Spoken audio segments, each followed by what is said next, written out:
Alma apparent. J'irai boire l'eau vierge aux sources des grands fleuves. Mes pieds s'opposeront sur l'azur du glacier. Je veux baigner mon corps au flot des brises neuves. L'éther le trempera comme l'onde de l'acier. Dormons sur une cime avec effort gravi. Dans la neige éternelle, il faut laver nos mains. L'air fait mouvoir là-haut des principes de vie. Allons les respirer purs des souffles humains. J'emprunterai ma force aux forces maternelles. Nature, ouvre tes bras, ton fils épuisé. Laisse ma bouche atteindre tes fortes mamelles. Jamais l'homme à ton sein n'a vainement puisé. Je veux monter si haut sur les Alpes sublimes, que rien ne vienne à moi des miasmes d'en bas. Un nuage à mes pieds couvrira les abîmes. Si le monde rugit, je ne l'entendrai pas. Votre regard s'arrête au flanc noir de la nuit. Moi, j'enverrai d'en haut le côté lumineux. J'embrasserai de l'âme une sphère inconnue. Je toucherai des mains ce qui fuit à vos yeux. Montons. Le vent se meurt au pied du roc immense. Le doute ne saurait flotter sur ce haut lieu. Montons, enveloppés de calme et de silence. Sur ces larges trépieds, j'entendrai parler Dieu. L'air aspiré là-haut vivra dans ma poitrine. En l'ombre de la plaine, un rayon me suivra. Ceux qui m'ont vu gravir pesamment la colline ne reconnaîtront plus l'homme qui descendra. Ainsi je me parlais, plein d'un espoir insigne.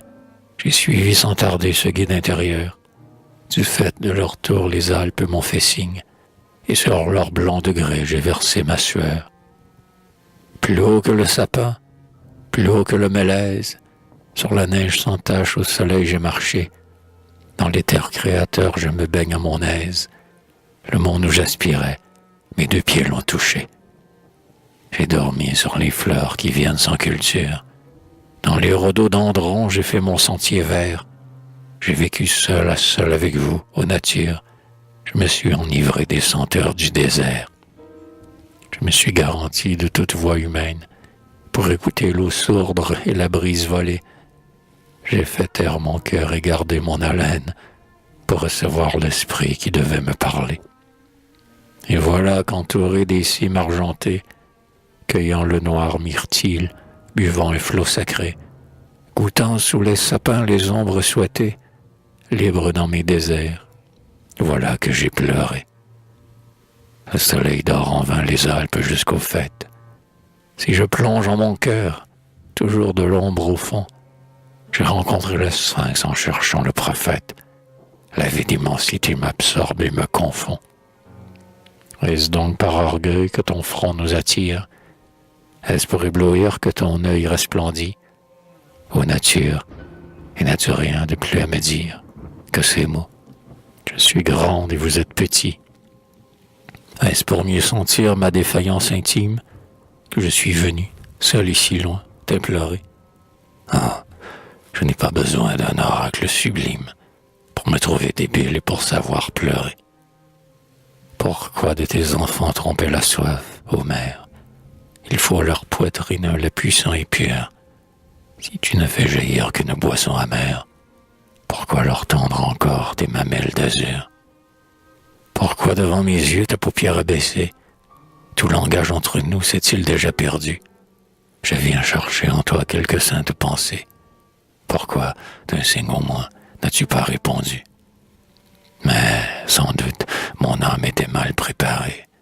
Les souvenirs d'en bas voilaient mon œil obscur. Pour l'huile de lumière et la manne sacrée, le vase n'était pas d'un métal assez pur.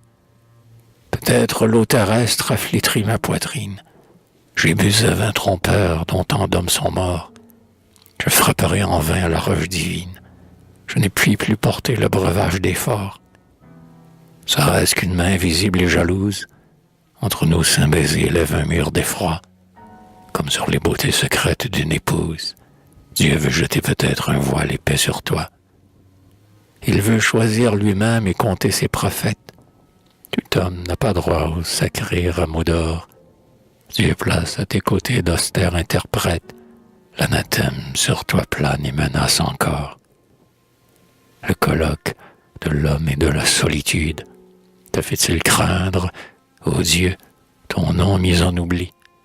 Tu veux le surveiller avec inquiétude, et tes prêtres ont dit quelque part, veille soli. Si, comme l'univers, l'âme est ta créature, pourquoi jeter entre eux cet abîme profond? Laisse s'entrelacer mon cœur et la nature. Pourquoi tant de secrets si le bien est au fond? Un esprit de terreur habite dans l'espace, vole à travers les bois, sur les eaux et dans l'air. Quand l'âme et le désir se trouvent face à face, l'homme sent le frisson refroidir toute sa chair. La nature sourit comme une amante reine. Il ouvre un sein vermeil, l'homme va s'y jeter, et quand son bras s'enlace au cou de la sirène, un bras plus fort se dresse entre eux pour l'arrêter. Dans la source d'eau bleue au pourboire on se penche, il met la salamandre, il crache un sel amer, sur l'ombre où l'on s'endort il suspend l'avalanche, sous la barque où l'on chante il fait gronder la mer. Une secrète horreur qui trouble les plus braves, entre le monde et nous s'étend pour le voiler. Notre âme et l'univers sont-ils donc des esclaves, à qui leurs yeux tremblants défendent de se parler? Je voulais, ô nature, avoir un lit de mousse, y dormir avec toi couvert par la forêt, mais ton œil tour à tour m'attire et me repousse. De ma tristesse immense, est-ce là le secret? Un air qui me supporte, où donc le trouverais-je? Je n'ai pu m'enlever sur l'aile d'aucun vent. J'ai respiré l'ennui dans les fleurs, sur la neige. Les chênes n'ont pour moi qu'un ombrage énervant. Serait-ce que mon cœur la solitude pèse? Ne l'ai-je enfin trouvé, après tant de chemins, que pour dire aussi, moi, quelle chose mauvaise, et pour y regretter le tourbillon humain? Peut-être, en maudissant les prisons où nous sommes, j'aurais trop présumé des vertus du désert. Plus que je ne l'ai cru, l'homme a besoin des hommes. La terre ne dit rien s'ils cessent leur concert. Mais ne blasphémons pas la nature éternelle. Son lait pur coulera pour nous au jour marqué. Pour vivre de sa vie et tout comprendre en elle, je sens bien, ô mon cœur, ce qui vous a manqué. Ouais, la nature est morne autour du solitaire. La fleur qu'il cueillait par les séjours sont moins bleus. Mais la terre sourit et parle son mystère, quand sur sa robe verte on vient dormir à deux. Elle livre par mille aux amants, aux poètes, les trésors qu'elle cache aux sombres analyseurs. Et convie au secret de ces mystiques fêtes, l'homme ardent et serein qui pense avec le cœur. Secoue, ô mon esprit, toutes tes peurs sans cause. Soutiens vers l'infini ton essor filial. Aspire au vieux sommet, vois les sources des choses, vois poindre sur les monts le soleil idéal. Poursuis dans les déserts la grande âme du monde, fouille dans cette mer où chacun peut plonger, chante, invoque, bénis, pour qu'elle te réponde. C'est à force d'amour qu'il faut l'interroger.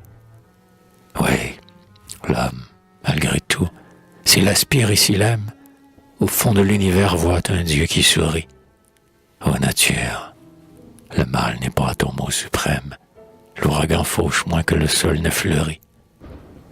Oui, dans l'éclat divin dont ta face est empreinte, c'est mieux que la grandeur que l'homme adore en toi.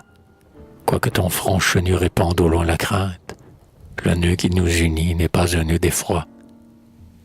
Car, même à travers l'ombre et le bruit des tempêtes, sur les rochers déserts où triste je rêvais, même au bas des glaciers qui craquaient sur nos têtes, dans tes jours de colère et dans mes jours mauvais. Sous tes sourcils froncés perçaient des yeux de mer, toujours près de l'absinthe une ruche de miel, toujours sainte épi d'or pour une ivrée amère, et partout l'espérance, et partout l'arc-en-ciel. Partout des eaux, de l'air, des arbres, de la mousse, de la neige, des fleurs, des ténèbres, du jour, des antres des nids, sortait une voix douce qui remplissait l'espace et qui disait « Amour,